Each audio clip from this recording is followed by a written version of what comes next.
Disruptive behavior problems include delinquency, violence, and conduct problems, and I was specifically interested in looking at 2 risk factors for disruptive behavior problems: parenting practices and early pubertal timing.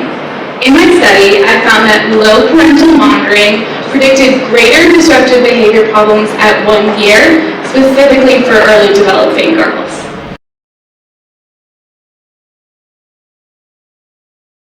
I am presenting a proposal entitled Measurement of Shame Among Juvenile Justice-Involved Girls.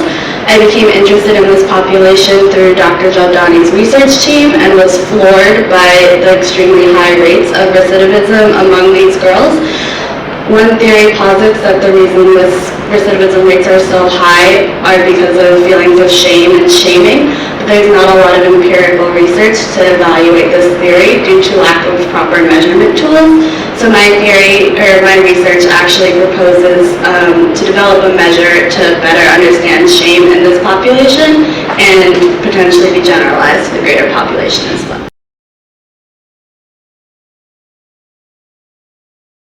And my poster is an extension of my honors thesis titled Exploring Latino Preschoolers' Narrative Structures Across Genres.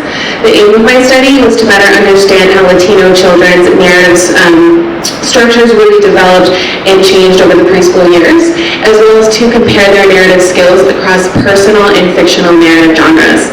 I found that 5-year-olds told much more organized and structurally coherent narratives compared to 3- and 4-year-olds. However, I found that at all age groups, children were telling much more structured and organized fictional narratives than personal narratives. So if you'd like to learn more, please stop by. Thank you.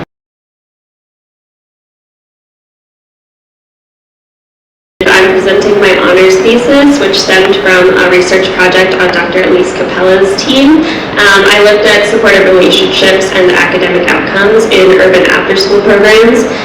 Specifically, I looked at the unique and combined associations of staff supportive relations and peer supportive relations on academic engagement and self-concept. And I found that while staff and peers were both important when looked at separately, looking at the interaction of these 2 things, I found that peers were more important for academic outcomes.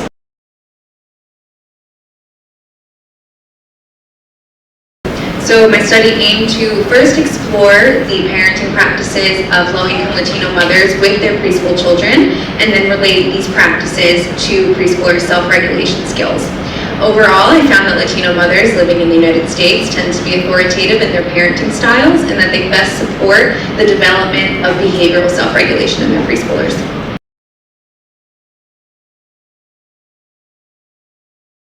And I'm presenting a research proposal entitled Chinese Adolescent Self-Esteem and Mental Health Outcomes, the Role of Permissive Parenting. I became interested in this topic after reading Battlehead with a Tiger Mother by Amy Chua, which asserts that authoritarian parenting produces the best outcomes in Chinese adolescents. However, current research in Nanjing, China has found that many Chinese mothers actually exhibit styles that are more similar to permissive parenting.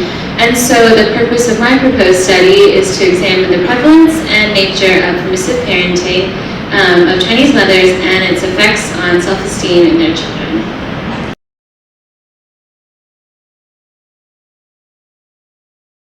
Hi, I'm Lillian Maltz, and today I'll be presenting a poster stemming from my honors thesis titled Exploring Parental Self-Efficacy and its Relation to Children's School Readiness. The aim of this study was to better understand the multidimensionality of parental self-efficacy among ethnically diverse, low-income parents of preschool-aged children. What stood out most from this study was the pressure subscale, which measures parents' ability to feel resilient against the influence from others. And within that subscale, there were differences between parents who had immigrated to the United States and those who hadn't.